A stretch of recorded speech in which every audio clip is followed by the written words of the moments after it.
I'm sitting here right now and I'm looking back. I'm looking back at this long, winding line of my own life.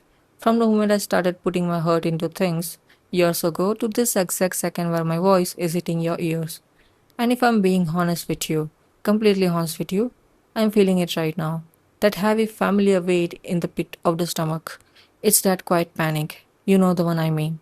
It's the feeling that creeps in when you look at the scoreboard, or the dashboard, or your bank account, or the metrics of your life, and the numbers aren't saying what they used to say.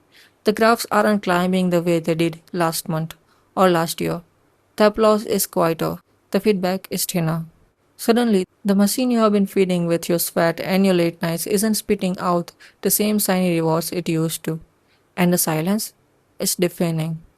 I know exactly who you are. You're the creator who used to see the views fly up, and now you're looking at a flat line. You're the entrepreneur whose revenue just took an unexplainable dip despite working twice as hard. You're the student, the artist, the corporate worker, the healer, the human being who got used to a certain level of validation, a certain pace of results. You became accustomed to the high. You calibrated your entire internal compass to that upward trajectory. And now it's stopped or it's stalled. And what's the first thing we do when that happens? We panic. We look at the drop in states, the drop in results, and we immediately translate that into a drop in our own human value. We think I must be doing something wrong. I'm losing my touch. I'm becoming irrelevant. Maybe the magic is gone. I want you to take a deep, wretched breath right now. Let it out. It is okay to feel that panic. I'm telling you this because I need to hear it too. It is completely 100% okay to feel anxious when the ground shifts underneath you. You are a human being at the end of the day, not an algorithm. You have a heart that pumps the blood and a mind that seeks safety. When the things that used to tell us you are doing great suddenly stop blinking, it's terrifying. It feels like an existential threat. So don't beat yourself up for feeling scared. Don't add guilt on top of your anxiety. Let the panic exist. Acknowledge it. Say to it, I see you. You're just trying to protect me because things look different right now. But don't let it take the will. Let's look closer at this trap because it's a brilliant, wicked illusion. We live in a world that has systematically conditioned us to believe a lie.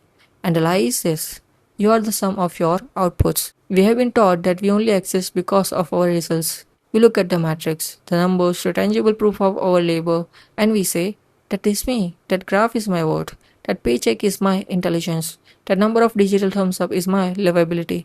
What an absolute tragedy. What a massive, heartbreaking distortion of reality. Let's flip the script right now. Let's look at the actual physics of existence. The result does not define you. The results exist because of you. You're the source. You're the wellspring.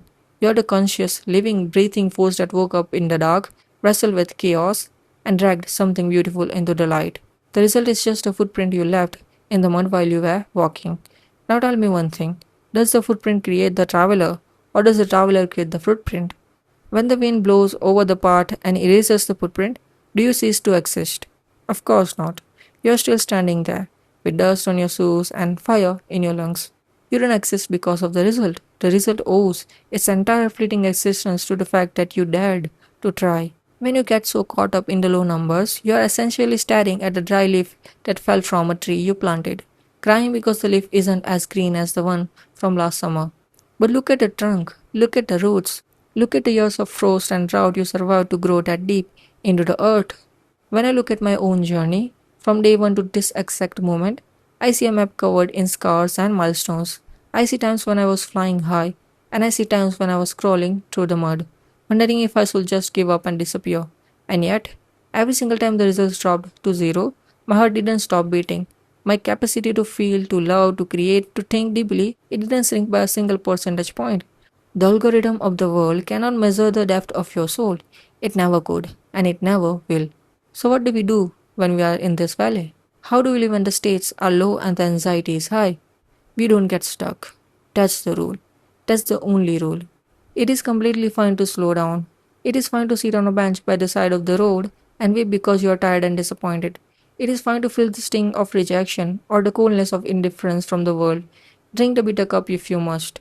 Feel the heavy emotion. Give it its space. But do not build a house in the valley of your low points. Do not unpack your bags and declare, this is where I belong now. I'm a failure, so I will live here in the dark. The danger isn't a low result. The danger is a stagnation that happens when you believe the low result is your final destination. When you stop moving, the anxiety hardens into despair. The panic turns into permanent paralysis. Think about a river. A river goes through wide, roaring rapids where it looks powerful and magnificent. Then, inevitably, it flows into a narrow, rocky gorge where it slows down, drops in volume, and feels sluggish. Does the river stop flowing because it hit a narrow spot? Does it say, well, I guess I'm not a river anymore, and just turn into a stagnant swamp? No, it keeps pushing against the stone. It finds the tiny cracks. It keeps moving, millimeter by millimeter, because it knows that just around the bend, the valley opens up again. You need to keep moving, not because you are trying to force a result, but because movement is your nature. Thriving isn't about maintaining a permanent, unbroken line of peak performance. That's a myth sold to us by machines. Thriving is the act of continuing to walk through the winter so that you're actually there when the spring arrives. If you stop now, if you let this temporary dip convince you to quit, you're robbing the world and yourself of the version of you that figures out how to survive this. And let me tell you, the version of you that survives the low points is infinitely more beautiful, resilient, and profound than the version of you that only knows how to coast on a high. Let's go back to the beginning. Why did you start doing whatever it is you do? Before the numbers came, before there were any expectations, before you knew what a good result even felt like. Why were you there? You were there because of the raw, unadulterated joy of connection. You were there because you had a voice inside you that needed to speak, a hand that needed to build, a mind that needed to solve problems. You did it for the pure humanity of it. This moment, this quite low statistical moment, is actually a gift in a very ugly wrapping paper. It's a filtration system. It clears out the noise. It asks you the hardest question a human can face. If the world gives you nothing back today, do you still believe in what you're doing? If your answer is yes, then you have just unlocked a level of freedom that nobody can ever take away from you. If you can create, work, love, and move forward when the results are down, you become dangerous to the system. You become truly free because you are no longer a slave to the outcome. You are the master of your effort. Look at your hands. Look at your life. Think about everything you have pulled through to get to this exact day. You didn't survive all those past storms just to drown in a puddle of temporary metrics. It is okay to not see results right now. Listen to that again. It is okay. It's just a season. It's just the breath the universe is taking before the next exhale. So let the anxiety wash over you. Let it pass through you. And then put your boots back on. Write the next line.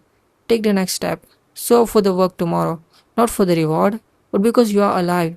And because you refuse to let a digital scoreboard tell you who you are. You are the creator of the result. You are the force. Keep moving. Not because you have to prove anything to anyone, but because you deserve to see who you become on the other side of this hill. I'm right there with you. We are walking together. Do not stop. Thank you.